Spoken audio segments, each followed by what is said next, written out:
couple things as we pull up our walls. First of all, we want to make sure that we stay in one spot or one line all the way up the wall. If we move with the wheel, it's going to spiral and collapse. So that's one thing.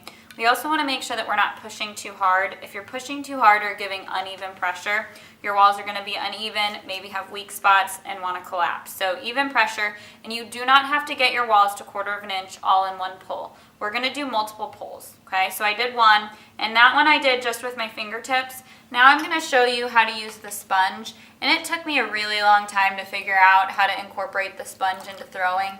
Now I wouldn't do it without the sponge because it keeps the walls nice and smooth. So essentially my hands are going to be in the same position. I'm just using the sponge to cover my fingers, and it just keeps the finger marks off of the outside. So I'm going to do another pull because my walls are not quite to 1/4 of an inch yet.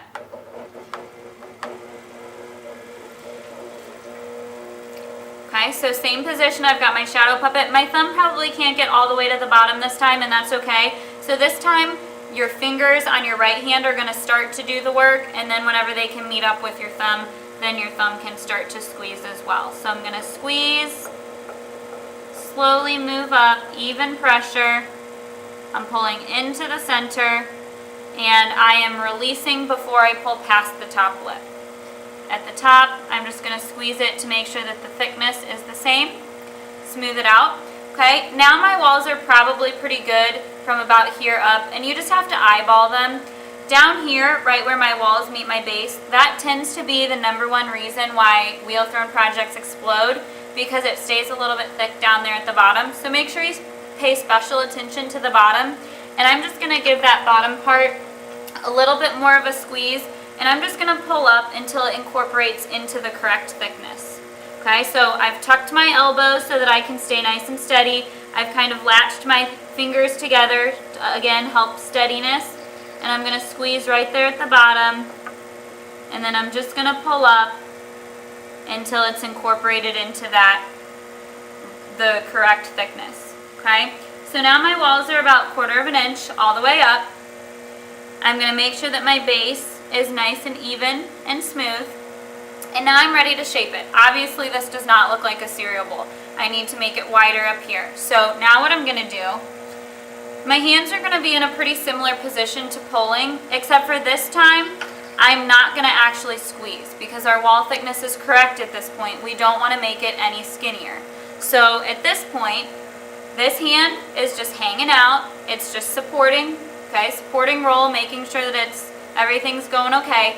This hand is going to do the work because I want it to come out. So this hand, I'm going to move up and down the wall on the inside, and I'm going to apply pressure so that my bowl starts to get wider. So you just want to push wherever you want it to get wider. So you just kind of want to decide what shape you want it to be.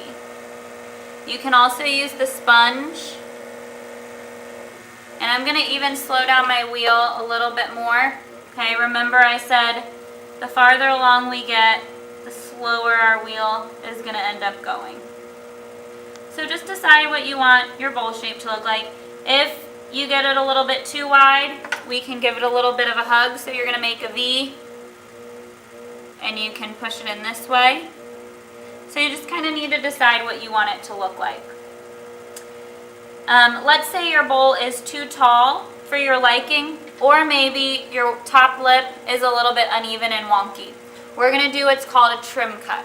So I'm going to take my needle tool, I'm going to hold the wood part in my right hand, I'm going to anchor my elbow against my body, put it at a 45-degree angle.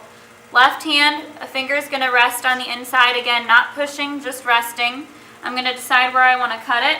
And then I'm going to push the needle tool in. You don't want to stab it. You just want to let it glide in. So as soon as it hits the clay, don't move it. Okay, so I'm going to let it glide in. As soon as it hits my finger, I can pull up, and that's a trim cut. Okay, so now I can smooth that lip out again.